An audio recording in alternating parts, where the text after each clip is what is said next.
No queda muy claro quién fue este personaje, ni siquiera queda lo suficientemente claro en dónde nació. Muchos dicen que fue originario de Yucatán y otros mencionan que nació en Campeche.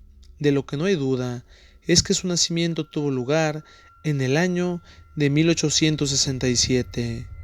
Serapio tuvo la oportunidad de estudiar en la Escuela de Jurisprudencia de Yucatán, donde conocería a alguien que sería un amigo de toda la vida y con quien compartiría un triste destino. Estamos hablando de José María Pino Suárez.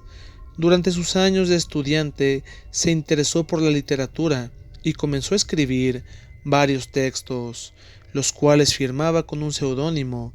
Después optaría por desempeñarse como abogado y con esa función llegó a la Ciudad de México durante 1911, donde volvería a encontrarse con su amigo José María y de ahí en adelante se implicaría en la creación del Partido Constitucional Progresista, uniéndose a la campaña presidencial de Francisco I. Madero, ya sin Porfirio Díaz en la presidencia.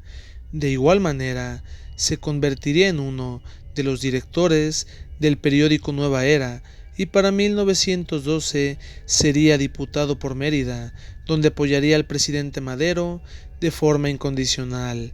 Lamentablemente, llegaría el año de 1913 y en febrero se presentaría el famoso golpe de Estado que conocemos como la Decena Trágica. Fue que Serapio se exilió en Cuba junto a otros maderistas y uno de sus objetivos era apoyar en las gestiones para que Madero y Pino Suárez también salieran del país. Lamentablemente, días después se enteró de que habían perdido la vida a manos de los hombres de Victoriano Huerta, de manera que volvió a México y participó en la manifestación del 1 de mayo, siendo la primera marcha para celebrar el Día del Trabajo en el país, marcha organizada por la Casa del Obrero Mundial.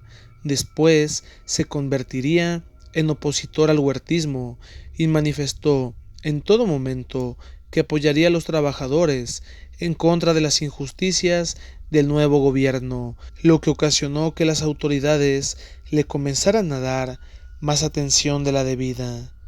Se enteró después de que el gobierno había solicitado un préstamo de 20 millones, de manera que Serapio exigió transparencia, indicando que el gobierno debía esclarecer en qué sería gastado ese dinero.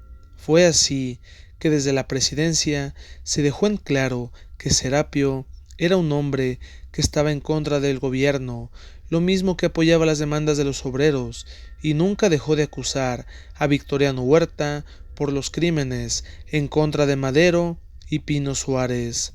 Fue que Huerta intentó ser diplomático, a su modo, desde luego, e invitó a Serapio a formar parte de su gobierno.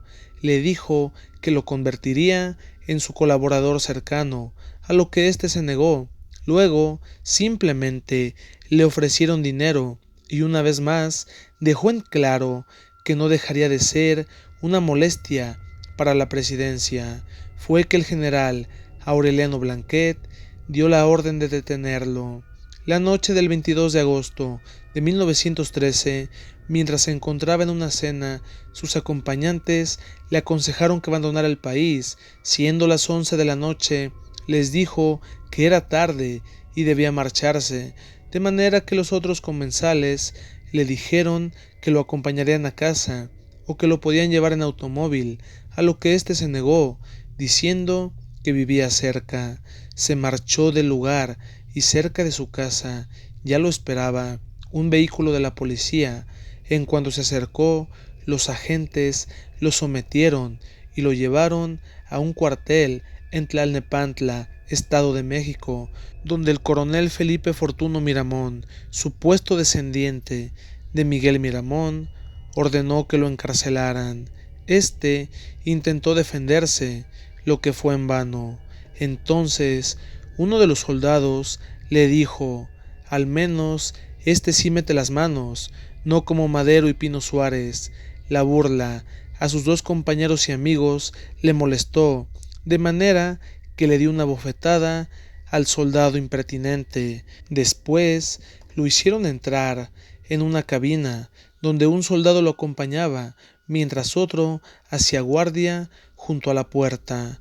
El soldado que lo acompañaba se limitó a decir: «De seguro que esta noche hay barbacoa».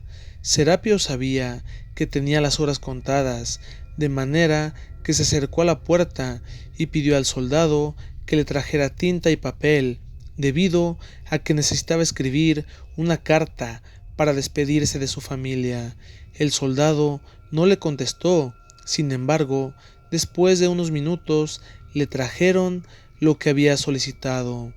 Serapio se sentó a la mesa y comenzó a escribir a la luz de una vela. Mientras escribía, golpearon la puerta suavemente, de manera que el soldado que lo acompañaba se acercó a la ventanilla. No duró ahí más que unos segundos y luego volvió a sentarse. Solo pasaron 1 o 2 minutos, y mientras Serapio estaba escribiendo, el soldado desenfundó y abrió fuego cobardemente, acabando por la espalda con el hombre que escribía en forma tranquila. Fueron 2 impactos en la nuca. Después, el soldado tomó la carta y, sin leerla, la colocó a la flama de la vela, dejando que se consumiera. El cuerpo de Serapio fue colocado en la fosa común y 1 año después sería exhumado por los grandes vencedores. De una u otra manera, Serapio es un personaje poco conocido y una de las muchas víctimas del huertismo. De ese modo, llegamos al final de este video. Si te gustó, danos un like y suscríbete para más trabajos. Gracias.